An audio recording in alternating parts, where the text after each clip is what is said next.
প্রচুর কোশ্চেন থাকে। মাথার উপর দিয়ে কোন রেখা গেছে? কর্কটক্রান্তি রেখা। কি রেখা? কর্কটক্রান্তি। ইংরেজিতে ক্যান্সার। এই জন্য আমাদের ক্যান্সারটা বেশি হয় নাকি। দেখো আমি তোমাদের রেখাগুলো দেখিয়ে দিই। প্রথমে যে টপিক অফ ক্যাপ্রিকর্ন, এখানে যাচ্ছে ইকুয়েডর। এটা কি দেখাচ্ছি? কি বলছি? নিরক্ষরেখা। ইংরেজিতে বলছে ইকুয়েডর। এই যে লেখা আছে ইকুয়েডর। ইকুয়েডরটা এবার কোশ্চেন থাকে কোন কোন দেশের উপর দিয়ে ইকুয়েডরটা গেছে।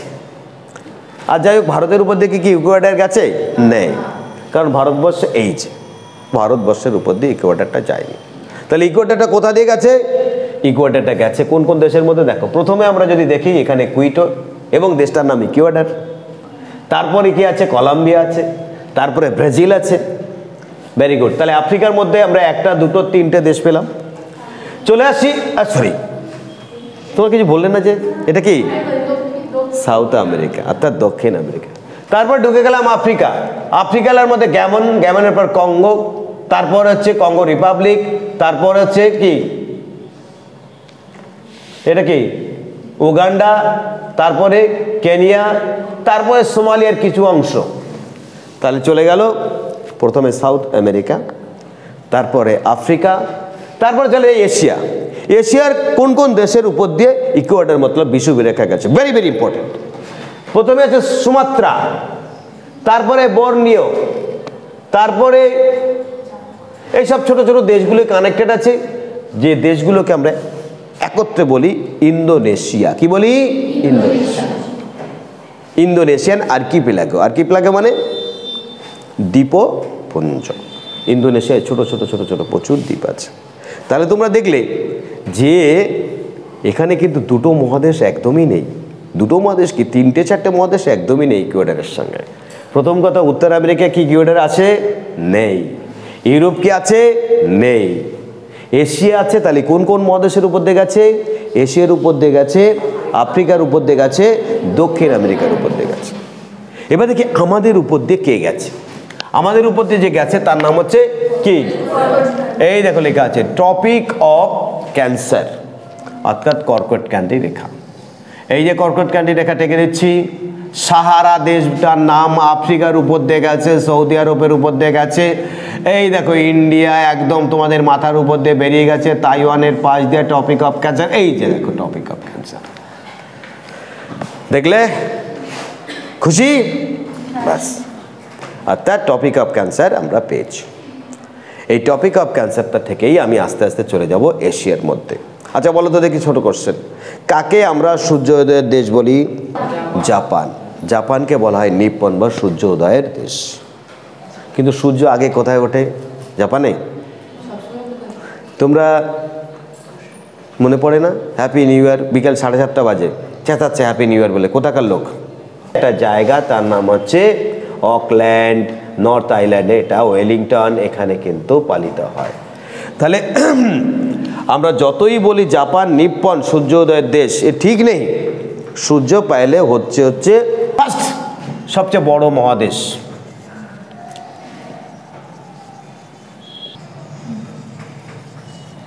কি আঁকলাম বলো, কোন মহাদেশ? টোটাল ম্যাপের বেশিরভাগই নিয়ে নিল, দেখেছে?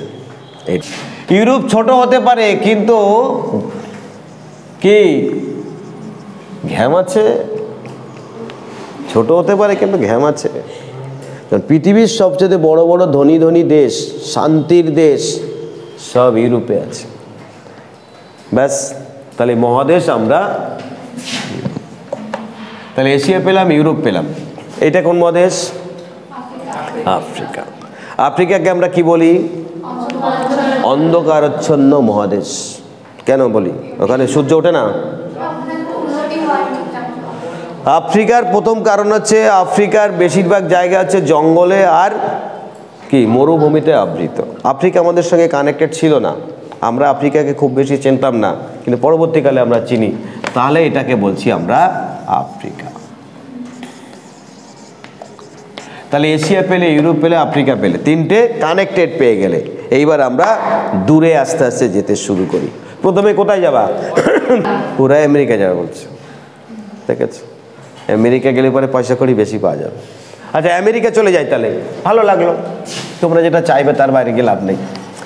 আমেরিকা, আমেরিকা দুটো, এই যে দেখেছো পানামা, এখানে কি আছে পানামা, তাহলে আমেরিকা উত্তর আর আমেরিকা দক্ষিণ, এর মাঝখানে কোন খাল আছে পানামা। মনে রাখার জন্য আমি কি বলি পানামা, এই পাটা নামিয়েছে না এখানে কি পাটানামা, পানামা।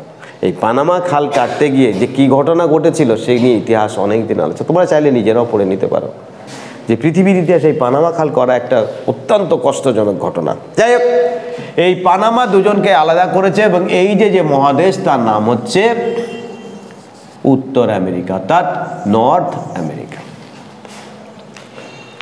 এবার কোথায় যাব, যদি আমেরিকা গেছে আমেরিকা কমপ্লিট করেই আসি, আর এটাকে বলছে কি দক্ষিণ আমেরিকা, লেখা আছে সাউথ আমেরিকা।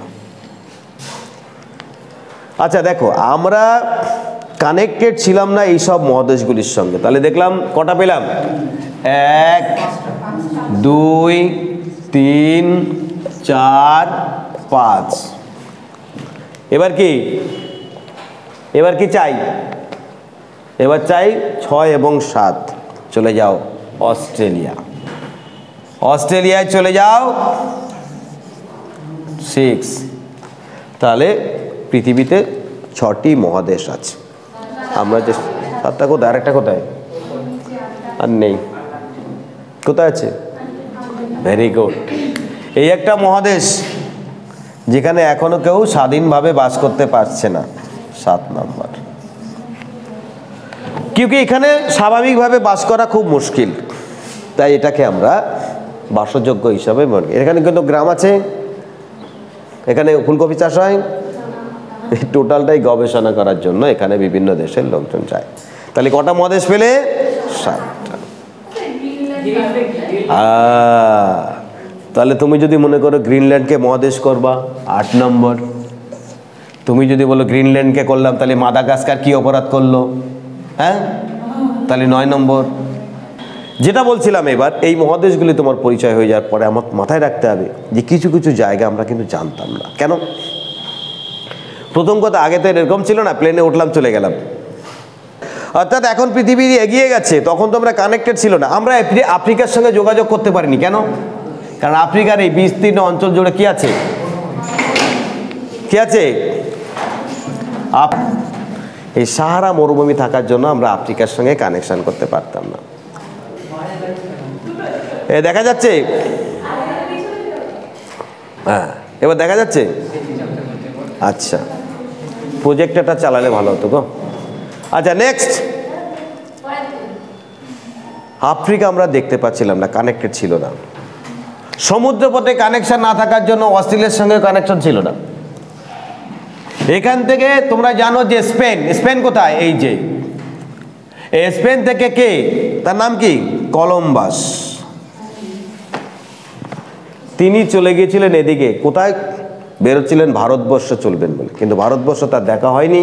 এখানে ছোট ছোট দ্বীপগুলো দেখে তিনি এর নাম দিলেন কি, ওয়েস্ট মানে পশ্চিম, যেহেতু তিনি পশ্চিম দিকে গেছিলেন, পশ্চিম দিকে গিয়ে তিনি ভারতবর্ষকে খুঁজে পেলেন, তাই এখানকার নাম দিলেন ওয়েস্ট ইন্ডিজ।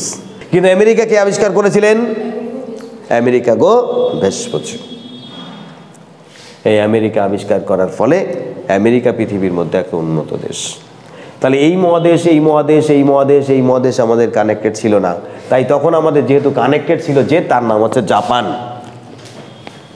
জাপান কোথায়, এই যে এই জাপান কানেক্টেড ছিল এইখানে। এই জাপানটা কানেক্টেড থাকার জন্য আমরা জাপানকে মনে করতাম সবচাইতে আগে বেশি সূর্য ওঠে। মিশর, ইজিপ্ট, এটা কানেক্টেড ছিল, কিউকি এর সঙ্গে এখানে চালো থাকার পরে এইখানে নীলতা থাকার জন্য মিশরটায় আমরা দেখলাম যে কি, মিশরে কিছুটা মানুষের বসতি ছিল, তাই আমরা মিশরটাকে চিনতাম। আচ্ছা, প্রথম ভাস্কো দা যখন ভারতবর্ষে এসেছিল কোন দিক দিয়ে এসেছিল,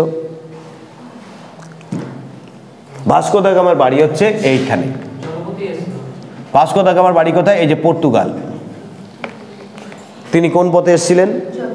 জলপথে এসেছিলেন। কোন জায়গা দিয়ে এসেছিল? এখন আমরা কিভাবে আসি অত্যন্ত মনে রাখবে কিন্তু, এই যে তো ইউরোপ আর এই যে আফ্রিকা, ইউরোপ এবং আফ্রিকার মাঝখানে যে প্রণালীটা আছে তাকে কি বলা হয়? এই জিভ বের করে আছে যেটা, তাকে বলে জিব্রাল্টার। অর্থাৎ এই জিব্রাল্টার প্রণালী দিয়ে, এই জিব্রাল্টার প্রণালীতে ঢোকার পরে এইখানে যে সাগরটা আছে তার নাম কি? আটকে আছে ভূ, চারিদিকে ভূ, তার মাঝখানে কি? ভূমধ্য সাগর। তো এখান থেকে আসলেও ভারতে যাবে, শুনেছি এইদিকে ভারত আছে, ভারতে প্রচুর মশলা আছে, সেই মশলা যদি দিয়ে রান্না করে খাওয়া যায় না, আহ বিরাট খেতে ভালো, এই কথা শুনেছে ওরা, জেনেছে। কিন্তু আসবে কিভাবে ভারতবর্ষে? পাগলের মতো খুঁজে বেড়াচ্ছে। কেউ কেউ এর মধ্যে ঘুরে ঘুরে ঘুরে ঘুরে 4 বছর 5 বছর ঘুরে ঘুরে বাড়ি চলে গেল। তারপরে প্রথম যে ব্যক্তি তার নাম হচ্ছে কি? Vasco da Gama.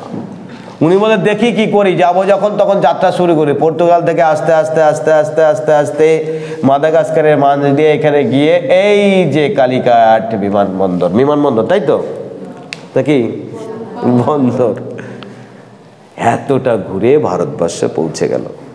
কিন্তু সমুদ্রে এতটা ঘুরে আসলেও তার লাভ হয়ে গেল কি? কারণ কত খ্রিস্টাব্দে? 1498 খ্রিস্টাব্দে। ইতিহাসের সঙ্গে 1498 তিনি ভারতবর্ষের জাহাজ ভরে মশলা নিয়ে গেলেন এবং এক জাহাজে মোটামুটি ধনী হয়ে গেলেন। কিন্তু পরবর্তীকালে আর এতটা ঘোরা লাগে না। কেন? প্লেনে করে আসছে। পরবর্তীকালে আর লাগে কীভাবে?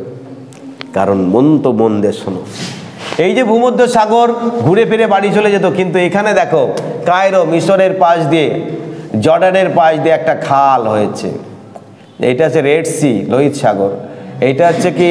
গালফ অফ এডেন থেকে ভারতবর্ষ ঢুকে।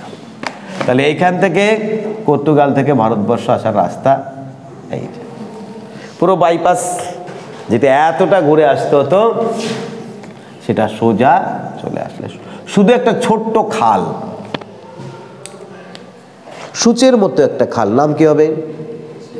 Suez canal. বাহ, আমি শুধু বলছি, তোমরা সঙ্গে সঙ্গে মনে করছো।